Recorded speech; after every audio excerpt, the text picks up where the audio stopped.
News, सच जरूरी है।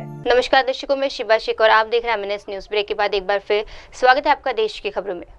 आइए नजर डालते हैं हेडलाइंस की। पीएम मोदी हेमंत शर्मा के नेतृत्व में आदिवासी क्षेत्र में प्रगति पर। तिरुचेंदूर मंदिर में कुंभाभिषेक बड़ी संख्या में पहुंचे वक्त। त्रिपुरा सीएम मानिक साहा ने टाउन हॉल का नाम डॉक्टर मुखर्जी के नाम पर रखा।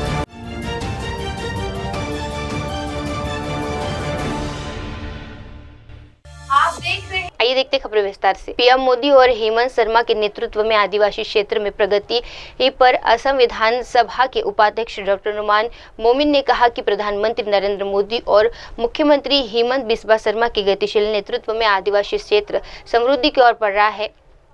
उन्होंने कहा कि विकास का काम तरफा चल रहा है। डॉक्टर मोमिन ने कांग्रेस के 60 वर्षों के शासन को याद करते हुए कहा कि उस दौरान आदिवासी समुदाय की उपेक्षा हुई और आतंकवाद उत्पीड़न फैला था। The dynamic leadership of Prime Minister Narendra Modi ji and Assam Chief Minister Dr. Himanta Biswa Sharma, the tribal area now prospering. The all-round development is taking place, whether you see in Karbi Anglong, Dima Hasao or BTR or other tribal autonomous councils. First time the tribal people has tasted the development of their own government. But Congress has ruled more than 65 years here in Assam. At that time, Congress party did not think about tribal people. What ironically is, I want to say that Congress rule or Congress regime, that terrorism and atrocities against tribals was there both in BTR, Dima Hasao and Karbi Anglong. Now BJP government could able to bring the peace and development together. At this time people are happy and people are very much attached with the government and they are very much involved in the development work of the government. So now the university, medical college, central college and various development schemes like a stadium, road communication, health sector, medical college, etc., etc. So many development in this tribal dominated areas we can witness. But at this time he is accusing BJP that BJP is against the tribal and diluting the tribal's autonomy. It is baseless, and I want to request the Congress chief, he should see the retrospectively what they did in these tribal areas and what we are doing at present. If he compares, then I don't think that he will dare to speak again such kind of things and accuse this government. So the people of BTR, Karbi Anglong and Dima are very much happy under the dynamic and develop-oriented Prime Minister Narendra Modi ji and our Chief Minister Dr. Himanta Biswa Sharma. At the time the peace prevailed in these areas and the development is going on in a very rapid way. At that time he is accusing the government. It is very unfortunate.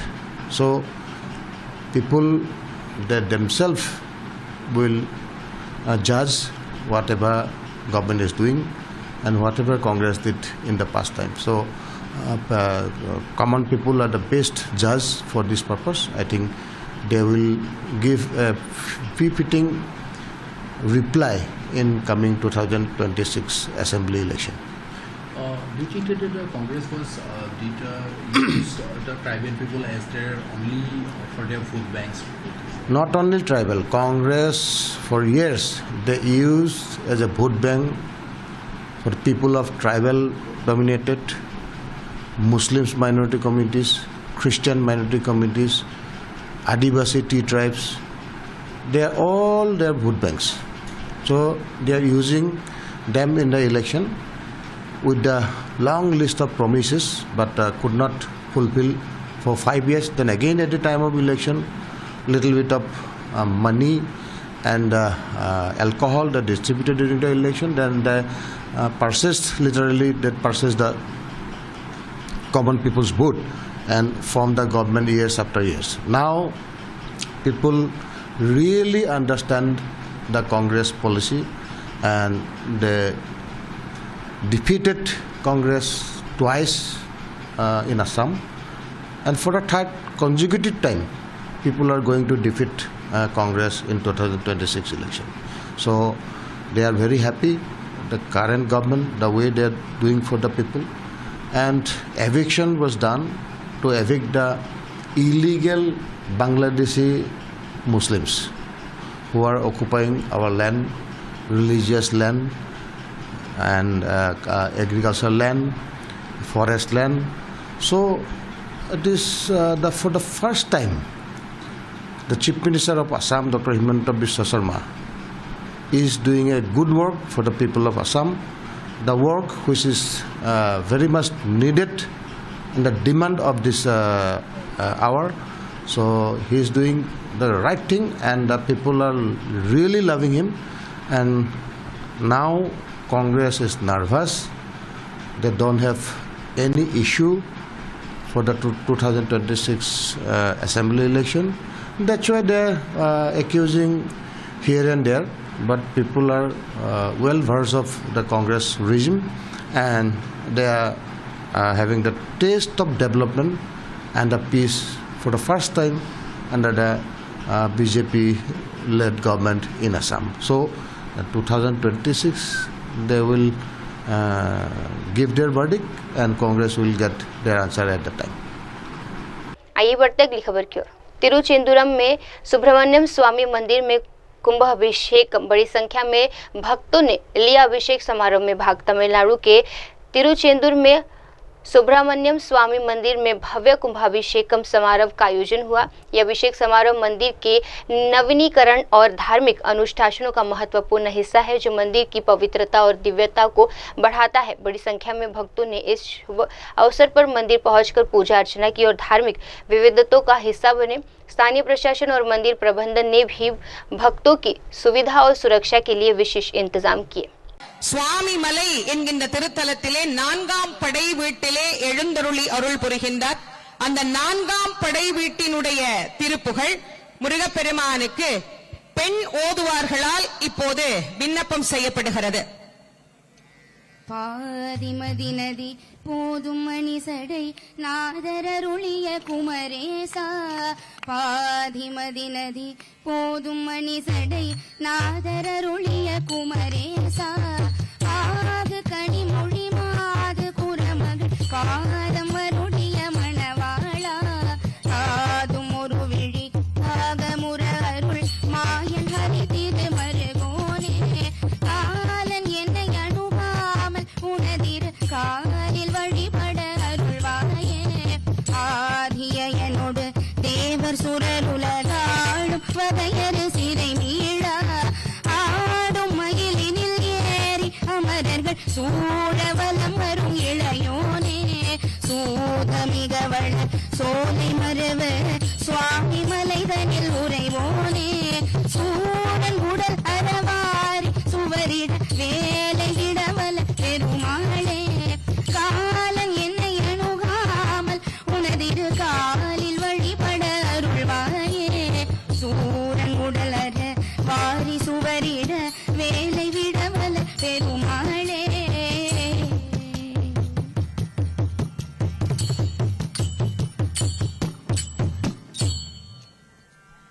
Senthil ஆண்டவர் முத்தமிழால் தன்னை வைகாரையும் வாழ வைக்கின்ற கடவுள் முருகப்பெருமான் என்று அருணகிரி பெருமான் தன்னுடைய திருப்புகழிலே பதிவு செய்கின்றார். திட்டினாலும் நல்ல தமிழில் திட்டினால் முருகன் மிக மகிழ்ச்சியாக சந்தோஷமாக அதை கேட்பாராம். தமிழ் கேட்பது என்பது முருகப்பெருமானுக்கு மிக பிரியமானது. ஏனெனில் தமிழின் வடிவமும் முருகனின் வடிவமும் ஒன்று என்கின்றபடியினாலே முருகப்பெருமானை நாம் தமிழ் கடவுள் என்று போற்றி மகிழ்கின்றோம். தமிழினுடைய வடிவம் முருகு என்கின்ற நாமத்திலேயே இணைந்திருக்கின்றது. முருகப்பெருமானுடைய நாமங்களிலே மிக தொன்மையான நாமத்திற்கு முருகு என்று பெயர். முருகுகள் இளமை நாச்சம் முருகவேள் விழாவணப்பாம் என்று பேசப்பட்ட அந்த நாமத்தில் மருவி வந்த நாமாதான் முருகன் என்கின்ற நாமா. அந்த முருகு என்பது வல்லினம் மெல்லினம் இடை. आइए बढ़ते अगली खबर की ओर। त्रिपुरा सीएम मानिक साहा ने 125वीं जयंती पर की घोषणा। त्रिपुरा की राजधानी अगरतला में डॉक्टर श्यामा प्रसाद मुखर्जी की 125वीं जयंती धूमधाम से मनाई गई। मुख्यमंत्री मानिक साहा ने आईसीए विभाग में कार्यक्रम में भाग लेते हुए ऐलान किया कि अगरतला टाउन हॉल का नाम अब डॉक्टर श्यामा प्रसाद मुखर्जी के नाम पर रखा जाएगा। इसी के साथ उनकी याद में टाउन हॉल परिसर में संगमरमर की एक भव्य प्रतिमा भी स्थापित की जाएगी। मुख्यमंत्री ने कहा कि डॉक्टर मुखर्जी विचार और आदर्श आज भी युवाओं के लिए प्रेरणा का स्रोत है और उनके योगदान को सदा याद रखा जाएगा। যে মাননীয় প্রধানমন্ত্রীজি এখন যে কথাটা বলছেন সেটা কিন্তু ডক্টর শ্যামাপ্রসাদ মুখার্জি আগেই বলেছিলেন। কি বলেছিলেন? যে আমাদের সোশিয়াল রিফর্মস করতে হবে। সোসাইটির মধ্যে যেভাবে আগে চলছিল দেশ স্বাধীন হওয়ার পরে সেইভাবে কিন্তু দেশ চলতে পারে না। আমাদের যে অর্থনীতি সেই অর্থনীতির যে বুনিয়াদ, আমাদের যে সামাজিক অবস্থান, তার একটা রূপরেখা কিন্তু কিচ্ছু ছিল না। মিশ্র একটা ধারণা নিয়ে আমাদের দেশ চলছিল। আমাদের যে প্রধানমন্ত্রী ছিলেন জওহরলাল নেহেরু, উনি বুঝতে পারছিলেন না যে কিভাবে দেশকে চালাতে হবে। একটা মিশ্র একটা আইডিয়া নিয়ে কিছুটা বাইরের কিছুটা আমাদের দেশীয় এরকম মিশ্র একটা চিন্তা ভাবনা নিয়ে, তো সেটা চলতে পারে না। এইভাবে একটা দেশের উন্নতির পথে সেভাবে চলতে পারে না। সেই বিষয়ে আমাদের পণ্ডিত দীনদয়ালজি ওনার একাত্ম মানববাদে পরিষ্কার বলেছে যে আমাদের ভারতীয় তথ্য যেটা ভারতীয়র আগে কিন্তু ভারতীয়ের মধ্যে কিভাবে আমাদের দেশ চলতে হবে, আমাদের যে ইতিহাস সেইগুলোর দিয়েই আমাদের আগে চলতে হবে। এবং প্রকৃতির মধ্যে সব রহস্য আমাদের রয়েছে। এবং উনি এটাও বলেছেন যে একজন আরেকজনকে ছাড়া আমাদের কোনোদিন চলা যাবে না। এটা উদাহরণস্বরূপ উনি বলেছিলেন পণ্ডিত দীনদয়ালজি যে গাছ যেমন জন্তু বা পশুদের বা মানুষদের ছাড়া চলতে পারবে না, আবার পাশাপাশি প্রাণী জগতেও কিন্তু যারা জীব আছেন, প্রাণী উদ্ভিদ আছেন, তাদের বিনা আমরা চলতে পারবো না। কারণ ওনারা অক্সিজেন দেয় আর আমরা কার্বন ডাই অক্সাইড দিই। এটা উদাহরণ, প্রকৃতির মধ্যেই রহস্য রয়েছে। এর জন্যই আজকের তারিখে মাননীয় প্রধানমন্ত্রীজি বলছেন সবকা সাথ সবকা বিকাশ বিশ্বাস আর প্রয়াস। আর আগে আমরা যেসব সোশিয়ালিজমের কথাই বলি, ক্যাপিটালিজমের কথা বলি বা অ্যানার্কিজমের কথা, যদি সব ইজম, এইভাবে কোনো অবস্থায় সামনে এগোনো যায় না। কারণ এতে করে একটা ডিভাইড এন্ড রুলের একটা ব্যবস্থা আসে। শ্রমিকদের আলাদা, মালিকরা আলাদা, আবার সার্ভাইভাল অফ দ্য ফিটেস্ট এই কথা যদি আসে, ডারউইনের যে মতবাদ, সেখানে দেখা যায় কোনো গণতন্ত্র থাকে না। তো সেখানেও ক্যাপিটালিস্ট একদিক দিয়ে, আবার একদিকে গরিব। তো এইভাবে কোনো অবস্থায় কোনো দেশ চলতে পারে না। তখনই ইন্টিগ্রাল হিউম্যানিজমের কথা আসে যে আমাদের সবাইকে নিয়ে চলতে হবে, কেউ আলাদা না। आइए बढ़ते हैं अगली खबर की ओर। अमित शाह ने गुजरात में त्रिभुवन सहकारी विश्वविद्यालय की नींव रखी। गुजरात के आनंद में एक ऐतिहासिक दिन था जब केंद्रीय गृह मंत्री अमित शाह ने देश के पहले त्रिभुवन सहकारी विश्वविद्यालय की आधारशिला रखी। ये विश्वविद्यालय जल एवं भूमि प्रबंधन संस्थानों के परिसर में 125 एकड़ में फैलेगा और इसके निर्माण पर 500 करोड़ रुपए खर्च होंगे। इस विश्वविद्यालय का नाम त्रिभुवन दास केशीभाई पटेल के नाम पर रखा गया है, जो भारत के सहकारी आंदोलन के अग्रणी नेता थे। सहकारिता क्षेत्र के इतिहास में और सहकारिता क्षेत्र के भविष्य के लिए बहुत महत्वपूर्ण और अद्वितीय कार्यक्रम में मेरे साथ मंच पर उपस्थित श्रीमान भूपेंद्र भाई पटेल, गुजरात सरकार के लोकप्रिय मुख्यमंत्री श्रीमान शंकरभाई चौधरी, अध्यक्ष गुजरात विधानसभा और गुजरात के प्रमुख सहकारी नेता श्री कृष्णपाल जी, सहकारिता मंत्रालय में मेरे साथी मंत्री श्री मुरलीधर महल जी,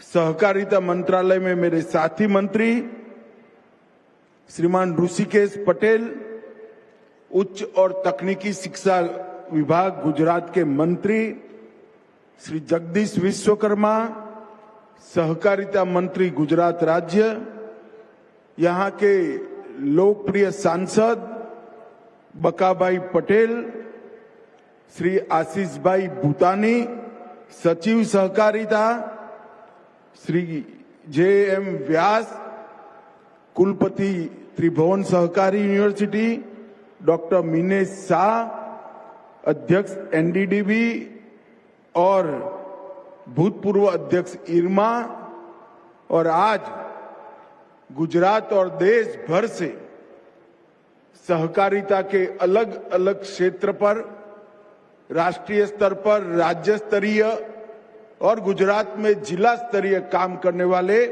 सभी सहकारिता क्षेत्र के नेताओं को, सहकारी कार्यकर्ताओं को मैं मनपूर्वक प्रणाम करता हूं। मित्रों, आज का दिन सहकारिता क्षेत्र के लिए बहुत महत्वपूर्ण दिन है। जब देश के प्रधानमंत्री नरेंद्र मोदी जी ने तय किया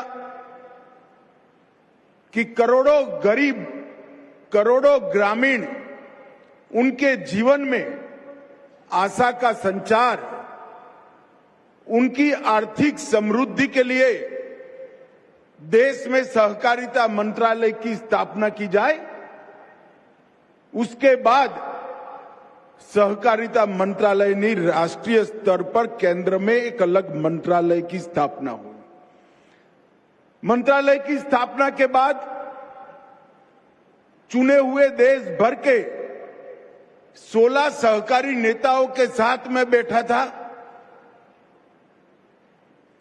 कई बार मीटिंग हुई, उन्होंने अकेले में भी कई बार मीटिंग करी और सहकारिता क्षेत्र के विकास के लिए, इसके संवर्धन के लिए और उसके सम विकास के लिए कश्मीर से कन्याकुमारी तक, हर राज्य के हर जिले की हर तहसील तक सहकारिता आंदोलन कैसे पहुंचे और उसके लिए क्या क्या कमियां रह गई और क्या क्या करना चाहिए, वो कारणों की एक सूची बनी, एक्शनेबल पॉइंट की एक सूची बनी और वो सूची के आधार पर कल 4 साल पूरे हो जाएंगे। मैं पीछे मुड़कर देखता हूं तो 60 नए इनिशिएटिव भारत सरकार के सहकारिता मंत्रालय ने लिए हैं और वो 60 के 60 इनिशिएटिव सहकारिता आंदोलन को चिरंजीव बनाने के लिए, सहकारिता आंदोलन के समान रूप से विकसित करने के लिए, सहकारिता आंदोलन को पारदर्शी बनाने के लिए, सहकारिता आंदोलन को लोकतांत्रिक बनाने के लिए, सहकारिता के माध्यम से किसान की खेती के अलावे जो इनकम होती है उसको बढ़ाने के लिए और सहकारिता आंदोलन में मातृशक्ति और युवाओं की सहभागिता बढ़ाने के लिए है। मगर आज हम जो करने जा रहे हैं, वास्तव में तो आज मुझे नाम याद नहीं है, शायद सहकारिता मंत्रालय के ही कर्मचारी थे, लक्ष्मी नारायण स्वरूप में बैठकर उन्होंने भूमि पूजन किया तो सहकारिता की यूनिवर्सिटी, त्रिभुवन यूनिवर्सिटी की नींव डालने का काम वहीं हो गया है। परंतु आज जो हम कर सहकारिता आंदोलन देश भर में बहुत तेजी से आगे बढ़ता जा रहा है। 40 लाख कर्मी सहकारिता आंदोलन के साथ जुड़े हैं। 80 लाख बोर्ड्स के मेंबर पैक्स से लेकर एपेक्स तक, प्राथमिक डेयरी से लेकर नेशनल फेडरेशन तक, और कई सारी मछुआरा समिति, हाउसिंग सोसाइटी में 80 लाख बोर्ड के सदस्य हैं और 30 करोड़ लोग, देश का हर चौथा व्यक्ति सहकारिता आंदोलन से जुड़ा हुआ है। परंतु इस क्षेत्र के विकास के लिए इसकी जो रीढ़ की हड्डी है वो सहकारिता के कर्मचारी और सहकारी कमेटी के सदस्य, उनकी ट्रेनिंग के लिए, उनके प्रशिक्षण के लिए कोई सुचारू व्यवस्था नहीं थी। एक और कमी की ओर मैं ध्यान दिलाना चाहता हूं। पहले हम कोऑपरेटिव में किसी को भर्ती करते थे, उसको नौकरी देते थे, फिर उसको ट्रेनिंग करते थे। मगर अब ये यूनिवर्सिटी बनने के बाद जिन्होंने ट्रेनिंग की है, पढ़ाई लिखाई की है, उसी को ही नौकरी मिलेगी। इसके लिए प्रावधान हो जाएगा। अब मैं जो बोलने जा रहा हूं आपको शायद पसंद नहीं आएगा। इसके कारण सहकारिता में जो भाई भतीजेवाद का आरोप था वो भी चला जाएगा। जो सहकारिता यूनिवर्सिटी में से बाहर निकलेगा उसी को नौकरी मिलेगी। इससे पारदर्शिता भी आएगी और अनेक प्रकार के नए कोर्स,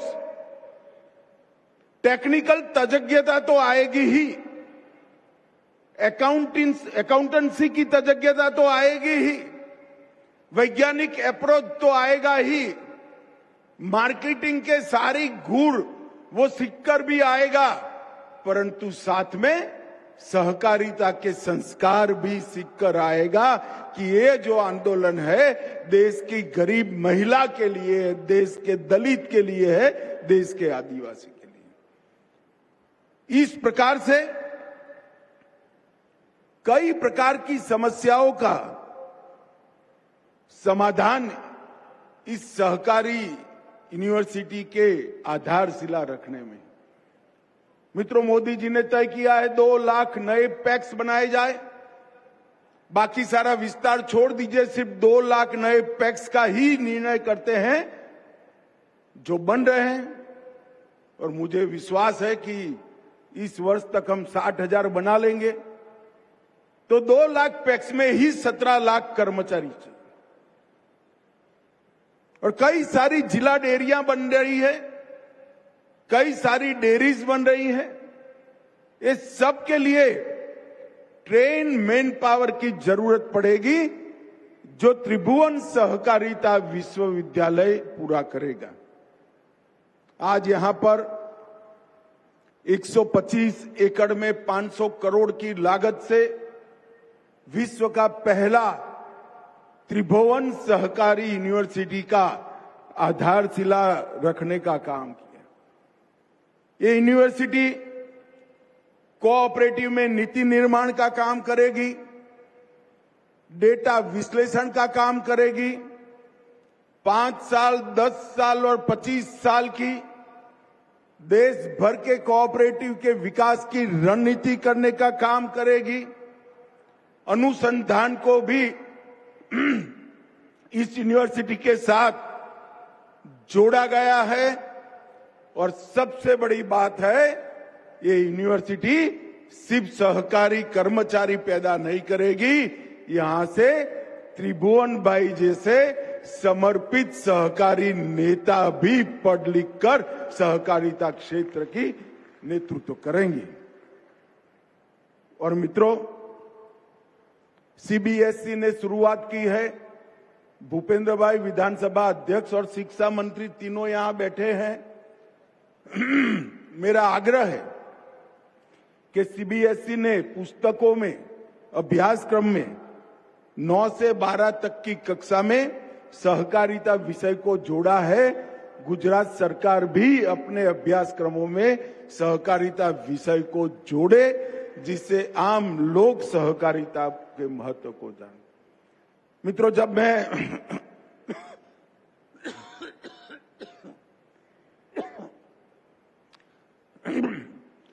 त्रिभुवन सहकारिता यूनिवर्सिटी का विधेयक लेकर खड़ा हुआ,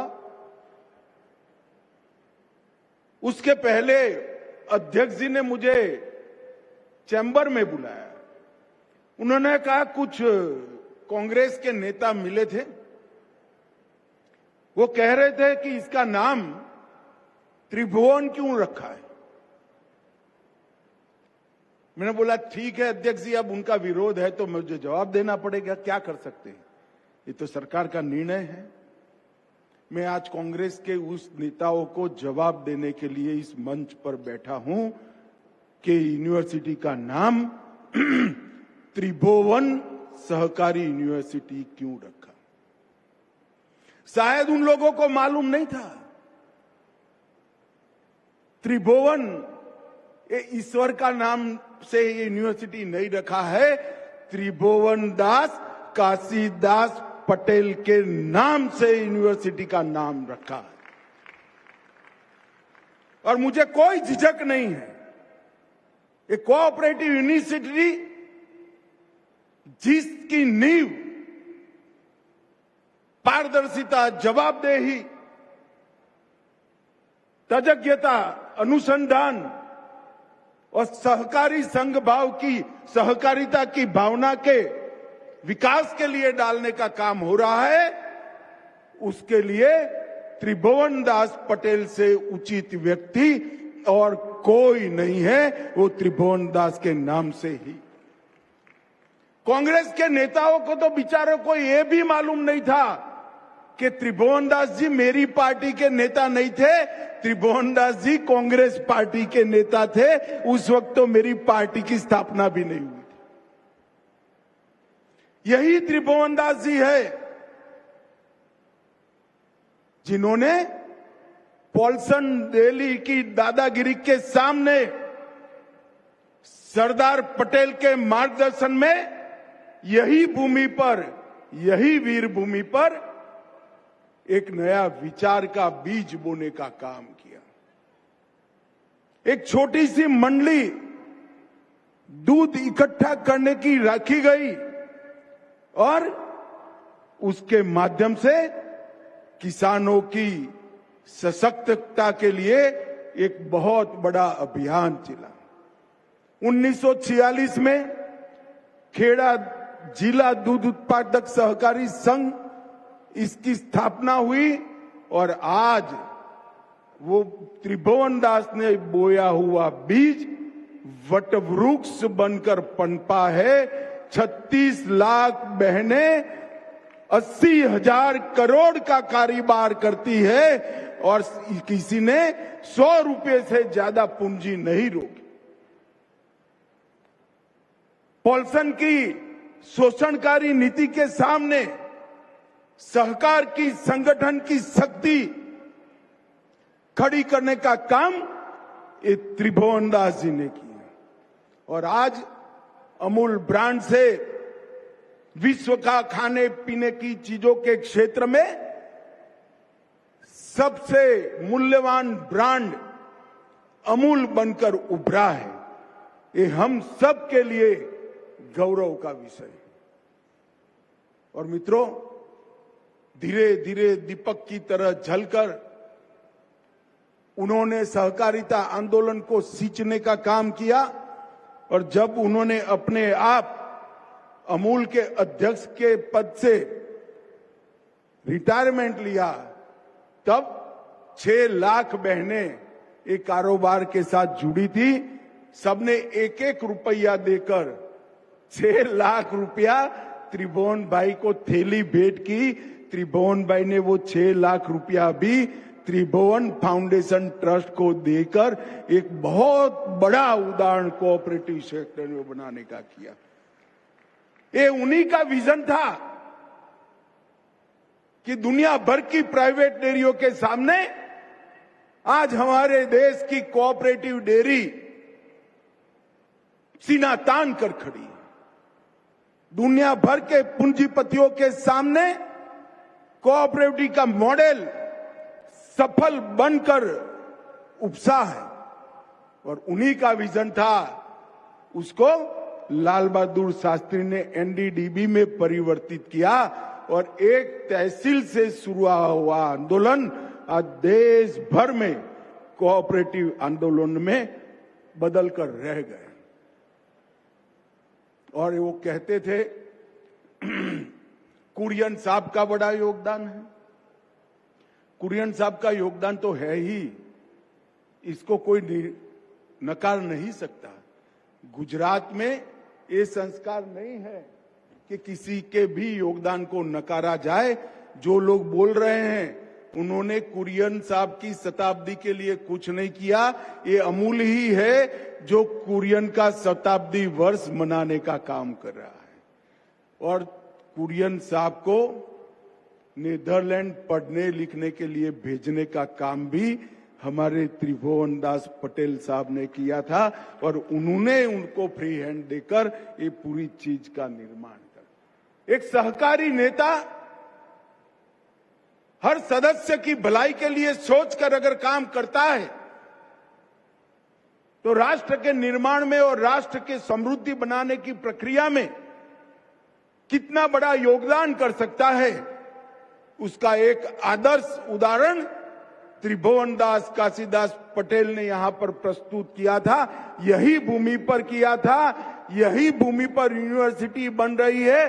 और आज मैं फिर से डंके की चोट पर कह रहा हूं, वो यूनिवर्सिटी का नाम त्रिभुवन सहकारी यूनिवर्सिटी रखने का हमारा फैसला है, वो उचित ही फैसला है।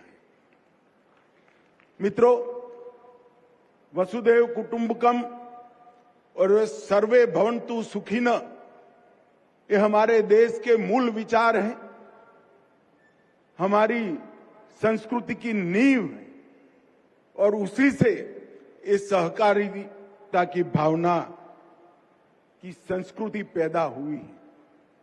ये संस्कृति आर्थिक कल्याण के साथ साथ मानव कल्याण, पशु कल्याण और पर्यावरण को समृद्ध करने के साथ साथ अब गरीब कल्याण के क्षेत्र में भी अपना योगदान दे रहा है।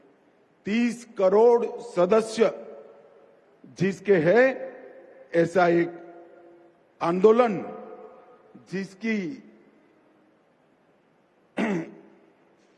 एक प्रकार से शिक्षा के बारे में एक बड़ा वैक्यूम का अनुभव होता जाता था।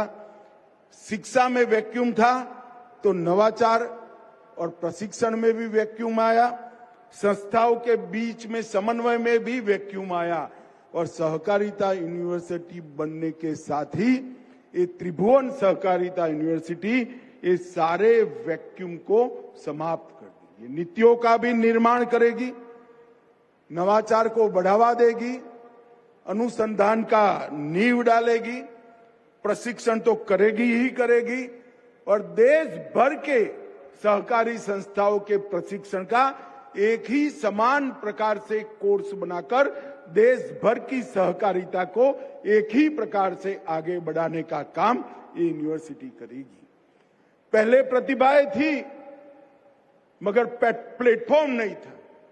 अब उन प्रतिभाओं को ये यूनिवर्सिटी प्लेटफॉर्म देने का काम करे। दिशा तो दिखाई थी त्रिभुवन काका जैसे लोगों ने, परंतु मार्गदर्शन नहीं था।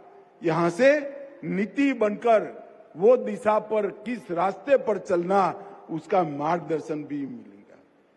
आत्मनिर्भरता थी परंतु पूंजी नहीं थी। पूंजी कैसे प्राप्त की जाए और प्राप्त की हुई पूंजी कैसे मुनाफे के साथ लौटाई जाए, इसकी तज्ञता भी यहीं से आएगी। और योजनाएं तो बनती थी मगर जमीन पर नहीं उतरती थी। 2 लाख पैक्स और पुराने 85,000 पैक्स के माध्यम से सभी योजनाओं को जमीन तक उतारने का काम ये त्रिभुवन सहकारिता यूनिवर्सिटी देखेगी। एक प्रकार से देखा जाए तो इस मेगा वैक्यूम को भरने का काम त्रिभुवन सहकारिता यूनिवर्सिटी करेगी। वो वैक्यूम ने हमारे सहकारिता आंदोलन को एक प्रकार से सिकुड़ कर रख दिया था।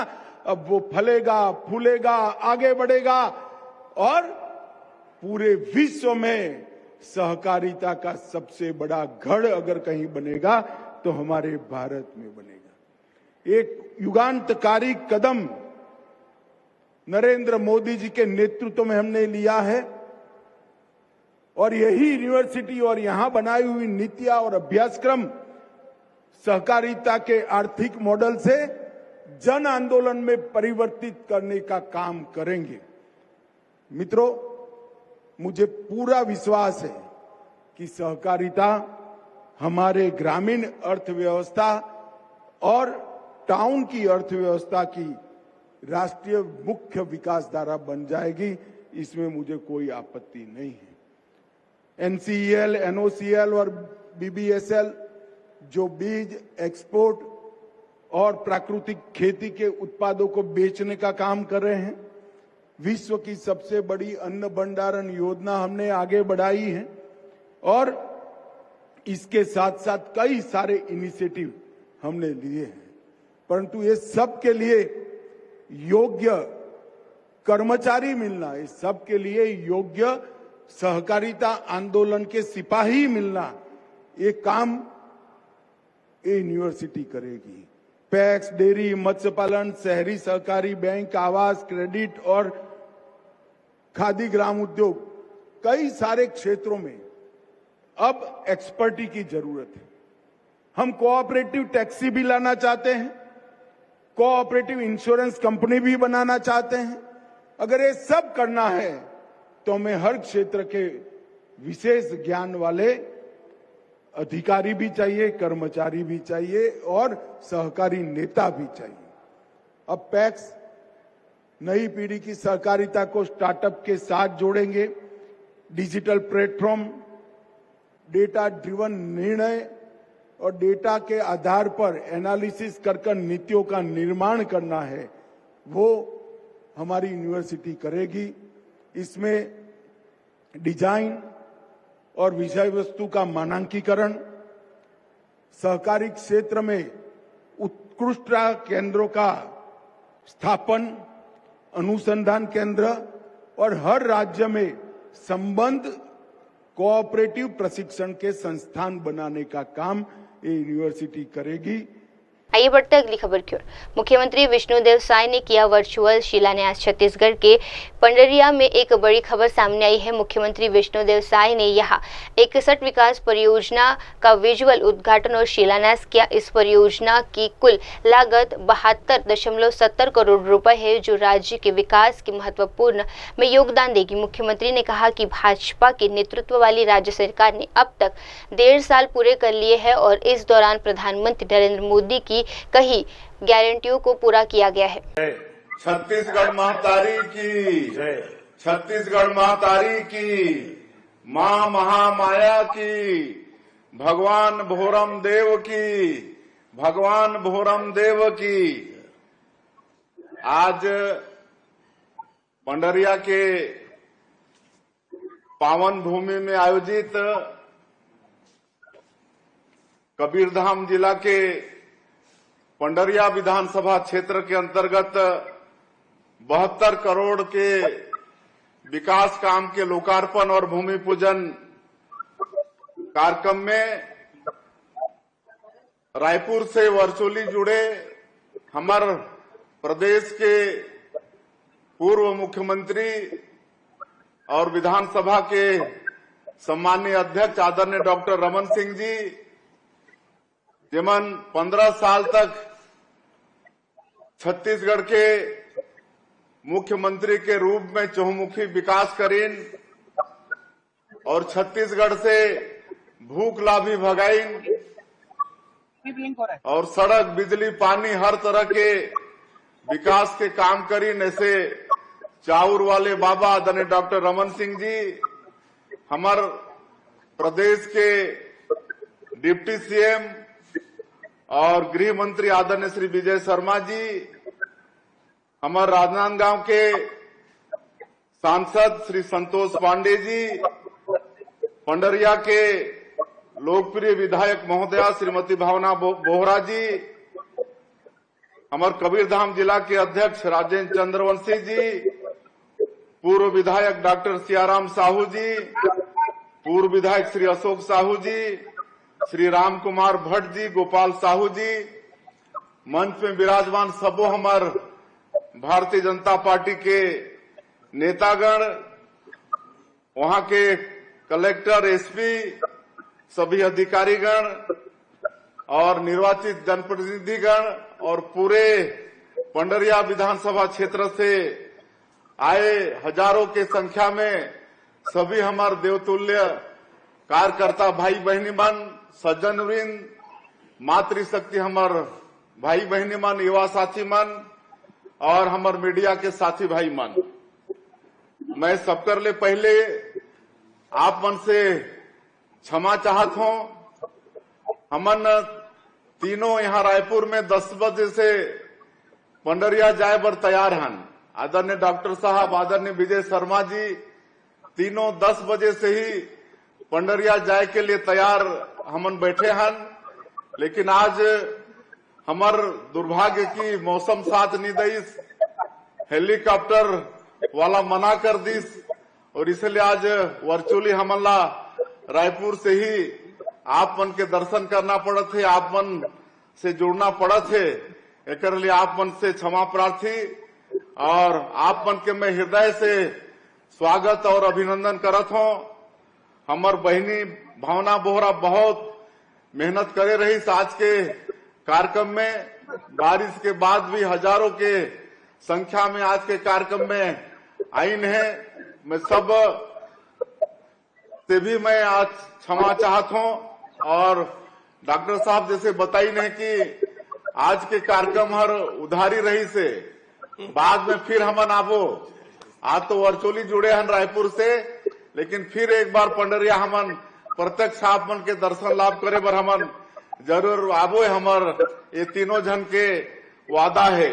और हमार भावना बोहरा जो आप मन के पंडरिया के एक जागरूक विधायक है और जेकर परफॉर्मेंस विधानसभा में बहुत अच्छा रहे, अपन क्षेत्र के प्रदेश के समस्या ला बहुत मजबूती के साथ विधानसभा में उठा थे। क्षेत्र के जो आवश्यकता है ओला मांग के रूप में रखे भी और बहुत समाज सेवी है। अभी डॉक्टर साहब गिनात रही की कैसे कैसे समाज सेवा के काम उमन करत हैं और आज 5 बस भी अपन तरफ से जो क्षेत्र के हमार महाविद्यालय के हमार बेटी हैं उमन के आवागमन में सुविधा हो, कॉलेज जाए के हमला सहूलियत हो, एक लिए 5 बस अपन तरफ से देते हैं। एक लिए मैं उमन के बहुत बहुत धन्यवाद करत हूँ। एक मिसाल है जनप्रतिनिधि मन का कर सकते हैं जनता के लिए, एक मिसाल कायम हमार बहनी भावना बोहरा हर करीन है। आगे भी ऐसने काम करते रहे, बहुत बहुत उमन के साथ में शुभकामना है। और आप सब जानत हो कि अभी हमार सरकार ला आज 72 करोड़ के काम के लोकार्पण और भूमि पूजन भी हुए है और ये पंडरिया विधानसभा क्षेत्र के ही है। और इसलिए मैं पंडरिया विधानसभा क्षेत्र के सभी भाई बहनी मन ला भी ये विकास काम के बहुत बहुत बधाई और शुभकामना देत हूँ। अभी हमार सरकार के आप मन के आशीर्वाद से 1.5 साल पूरा हो थे और 1.5 साल में हमन मोदी के जो गारंटी रही, हमारे देश के यशस्वी प्रधानमंत्री जो विधानसभा चुनाव के समय 3 करोड़ छत्तीसगढ़ वासी मन से वादा करे रहे, चाहे वो प्रधानमंत्री आवास के काम हो, चाहे किसान मन से किया गया वादा हो, 21 क्विंटल प्रति एकड़ धान खरीदी के बात हो, 3100 रुपया प्रति क्विंटल धान के दाम हो, 2 साल के बकाया बोनस भी हमन 3716 करोड़ रुपया देह के काम करें। आज रामलला दर्शन योजना, आज मुख्यमंत्री तीर्थ यात्रा दर्शन योजना जो हमारे डॉक्टर रमन सिंह जी शुरू करे रही, पिछला सरकार जो ला बंद कर दे रही ओला फिर शुरू करे हन। आज तेंदुपत्ता से हमारे सरगुजा बस्तर संभाग के करीब 12-13 लाख परिवार जुड़े हैं। उमन के तेंदुपत्ता की कीमत 5,500 करे हन। चरण पादुका योजना फिर शुरू करे हन। ये सब काम आपन के आशीर्वाद से छत्तीसगढ़ के सरकार करत है। अभी हमारे पंचायत मंत्री बैठे हैं, डिप्टी सीएम। हमार वादा रही कि हमन पंचायत में बैंक के सुविधा देबो और अटल डिजिटल सेवा केंद्र आज 1460 ग्राम पंचायत में पूरे प्रदेश में शुरू करे हन। वहाँ के लोगन मल्ला पैसा कौड़ी बैंक जाना नहीं पड़त है और आने वाला 6 महीना में और 5,000 ग्राम पंचायत ला जोड़ना है। और अगले साल के जो 24 अप्रैल के राष्ट्रीय पंचायती राज दिवस होते तब तक प्रदेश के सभी पंचायत में ये व्यवस्था देना है। अभी भूमि रजिस्ट्री के विषय में भी पहले काफी गलत सलत होत रही से, तो वो सब के भी हम क्रांति लाए हन।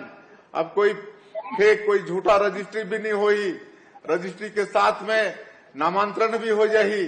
कोई अपन बेटा बेटी ला अपन जमीन ला देना चाहिए तो पहले खर्चा करना पड़त रही से, रजिस्ट्री वगैरह कराना पड़त रही से, लेकिन अब मात्र 500 रुपया में नामांतरण हो जाही। ये सब व्यवस्था हमन करत हन और पूरे प्रदेश में सुशासन स्थापित हो।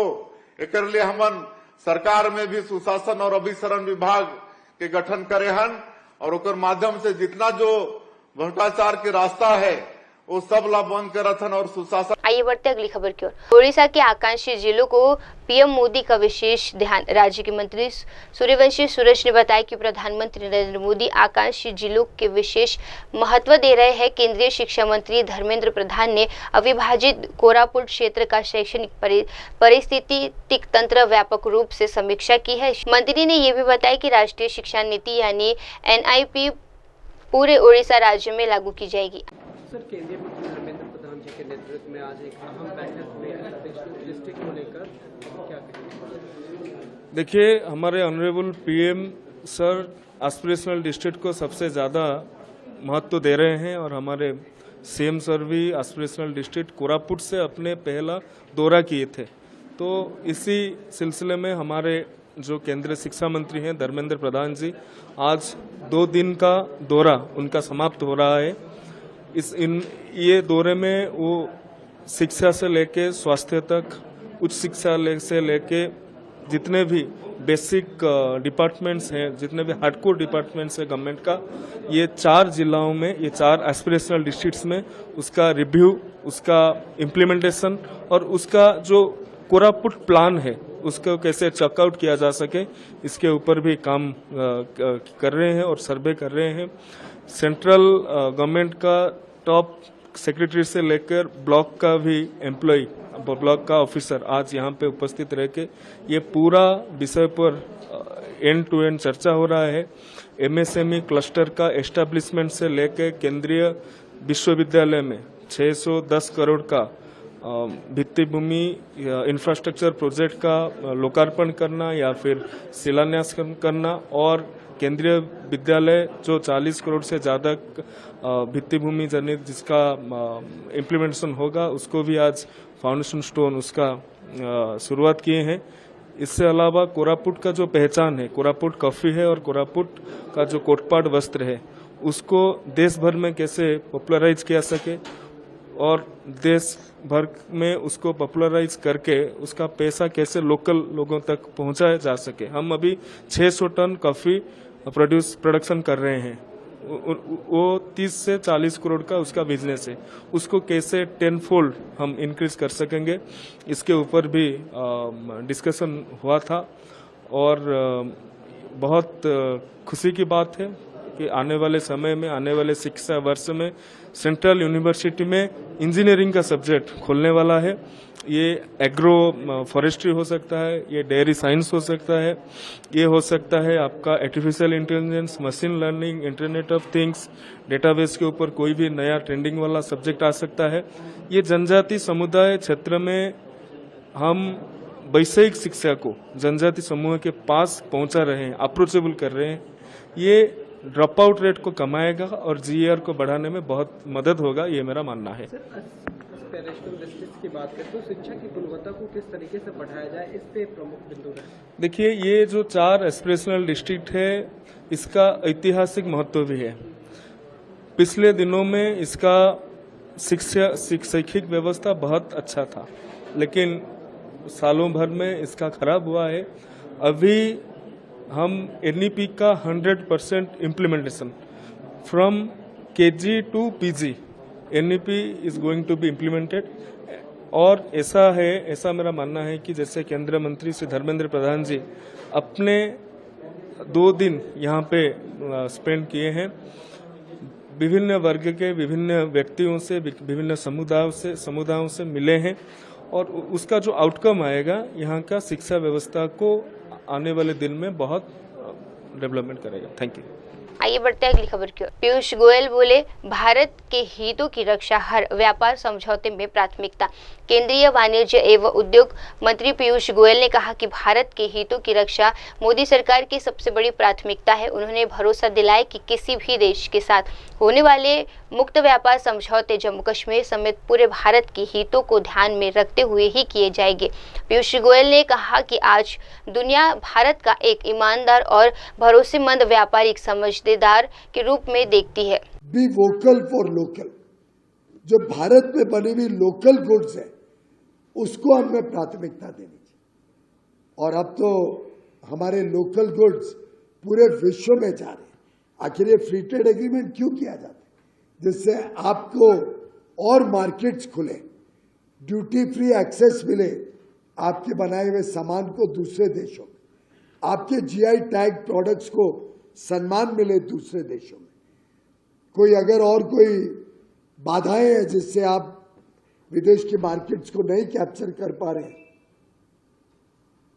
लाभ नहीं ले पा रहे, वो आपके लिए खुले, उसके लिए फ्री ट्रेड एग्रीमेंट किया जाता। पर स्वाभाविक है, फ्री ट्रेड एग्रीमेंट में 2 तरफा ट्रेड होता है। ऐसा नहीं बोल सकते कि भाई आप तो अपनी मार्केट खोल दो पर आपका कुछ भी सामान भारत में नहीं लेंगे। इतना तो आप लोग मानेंगे ना? ताली तो 2 हाथ से बजती है। 2 तरफा ट्रेड होता है, पर उसमें भारत के हितों को संरक्षित रखना ये हमारी प्राथमिकता रहती है। अभी शर्मा जी ने उसका जिक्र भी किया। मैं आप सबको विश्वास दिलाता हूं, नेशनल इंटरेस्ट, भारत के हितों को संरक्षण करना ये मोदी सरकार का पहला ध्येय रहता है। ये हमारी प्राथमिकता रहती है और आप सबको कोई चिंता करने की बात नहीं है। जो भी फ्री ट्रेड एग्रीमेंट किसी भी देश के साथ होगा उसमें कश्मीर की, जम्मू कश्मीर की और पूरे भारत के हर एक प्रांत की, हर एक हिस्से की पूरा संरक्षण करते हुए फ्री ट्रेड एग्रीमेंट किए जाएंगे। हम वोकल फॉर लोकल के साथ साथ लोकल गोज ग्लोबल इस पे भी बल देंगे। हम मेक इन इंडिया के साथ साथ मेक फॉर द वर्ल्ड को प्रमोट करना चाहते हैं। हम डिजाइन इन इंडिया के साथ साथ डिजाइन फॉर द वर्ल्ड को यहां से प्रमोट करना चाहते हैं। हम इनोवेट इन इंडिया के साथ साथ इनोवेट फॉर द वर्ल्ड उसको भी प्रोत्साहन करना चाहते हैं। हम रिसर्च इन इंडिया के साथ साथ research for the world Bharat से हो उसको भी बल देना चाहते हैं। एक प्रकार से अब भारत पूरी दुनिया को व्यापार और उद्योग के जगत में एक ट्रस्टेड पार्टनर, विश्वसनीय साझेदार के रूप में आज लोग भारत की तरफ देखते हैं। लोगों को विश्वास है कि भारत और भारतवासी ईमानदार व्यापार करते हैं, ईमानदार व्यवस्थाओं के साथ जुड़ते हैं, गलत काम नहीं करते। इसलिए पूरी दुनिया आज भारत के साथ व्यापार बढ़ाना चाहती है। दुनिया के सब विकसित देश आज भारत के साथ करार करके अपना 2 तरफा व्यापार बढ़ाने के लिए उत्सुक है, तत्पर है। और ये मौका हमें खोना नहीं चाहिए। ये हम सबके लिए मौका है। नई बाजार में नए उत्पादन, नए वस्तु लेके जाने के लिए हमारे में से नए निर्यातक उभरेंगे। New market, new product, new exporter, ये हमारी एक विशेष ध्यान रखने वाला हमारे मंत्रालय का और मोदी जी की सरकार का हमारा काम का परिचय रहेगा।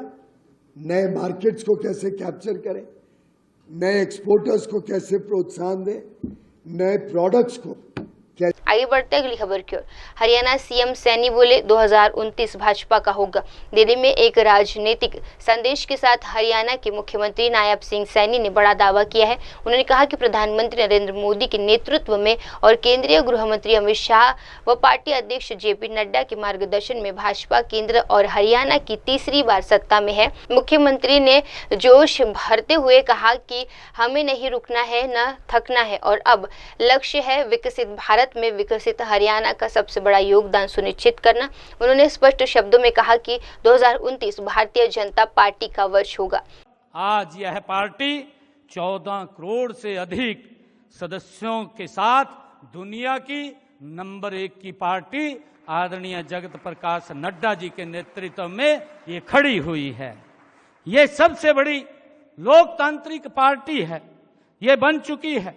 हरियाणा में भी भाजपा के अगर हम देखते हैं कि 46 लाख, हमारे 46 लाख से भी ज्यादा लाइव सदस्य हैं। इसके लिए मैं सभी को इन कार्यालयों के उद्घाटन की बहुत बहुत बधाई और शुभकामनाएं देता हूं।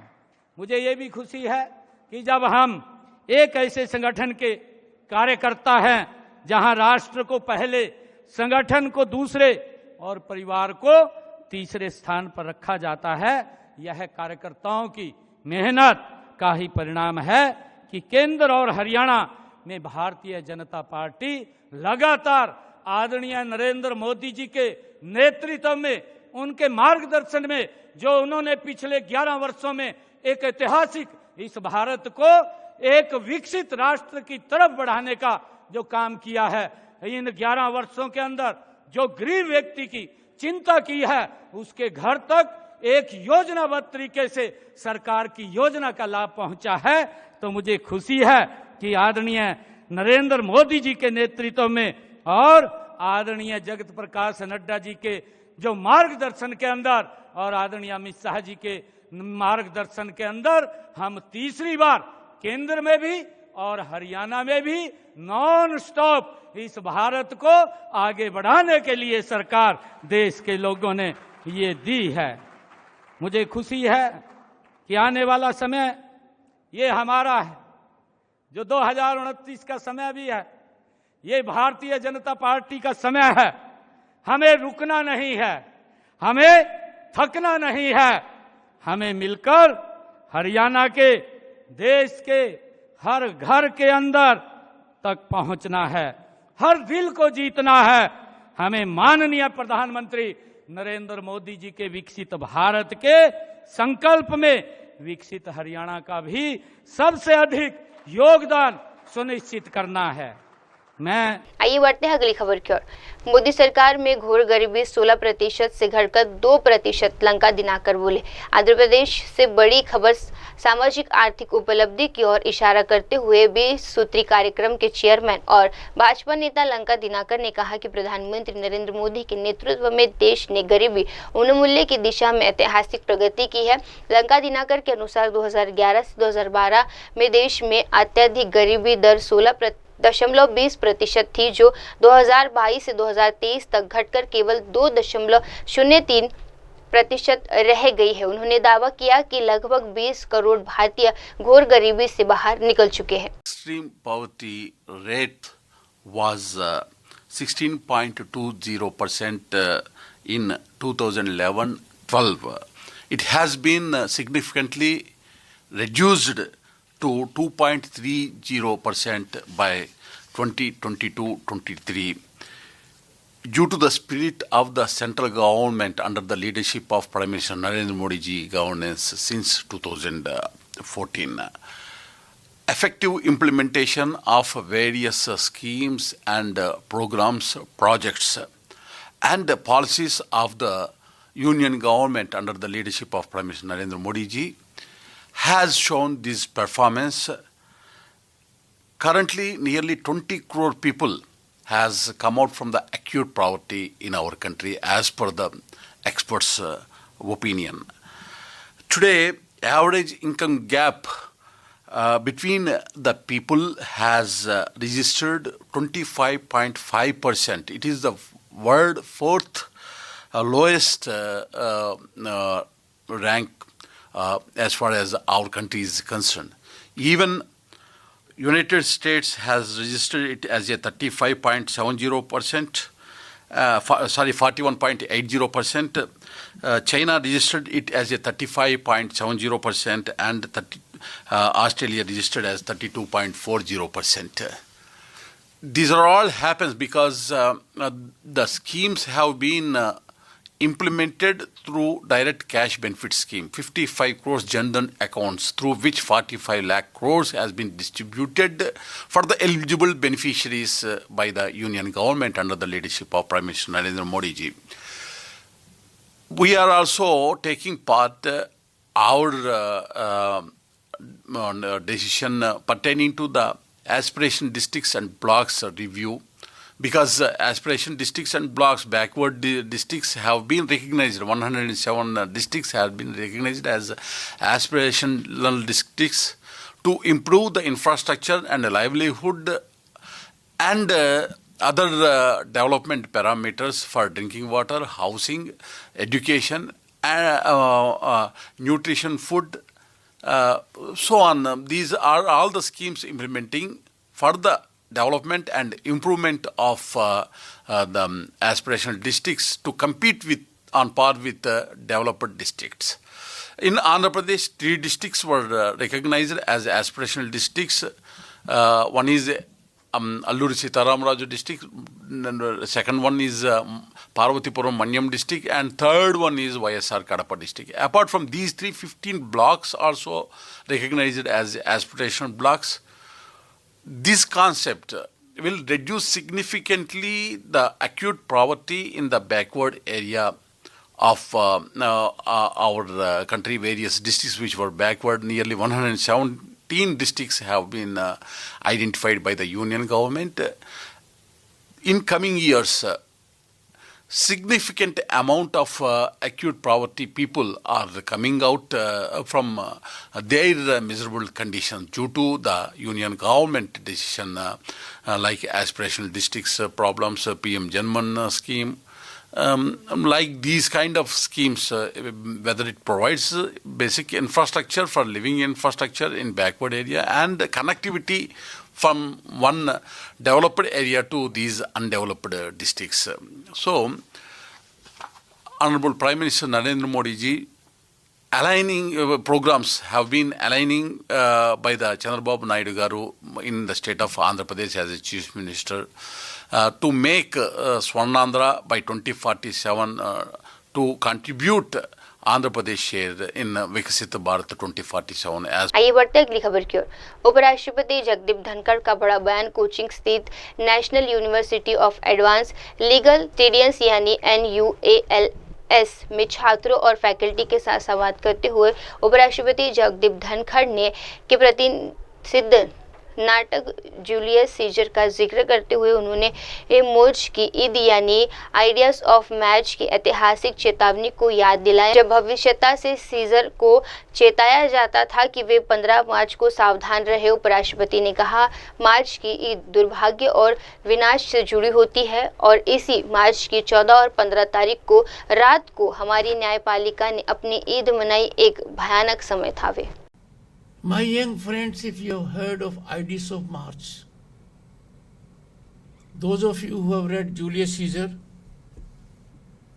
where the soothsayer cautions Caesar, beware of Ides of March.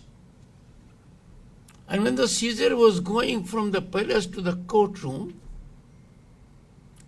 he spotted the soothsayer and he said, Ides of March has come.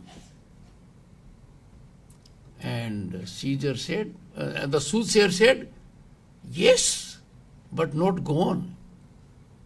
And before the day was over, Caesar was assassinated. Ides of March is associated with misfortune and doom. Our judiciary had ideas of march on the night intervening 14th and 15th March, a terrible time. There was cash hole at the residence of a judge in large quantum. I say so because it is now in public domain, officially put up by the Supreme Court, that the residence, official residence of a judge of the Supreme Court, so judge of the High Court, cash in large amount was found. Now the point is, if that cash was found, system should have moved immediately. And the first process would have been to deal with it as a criminal act.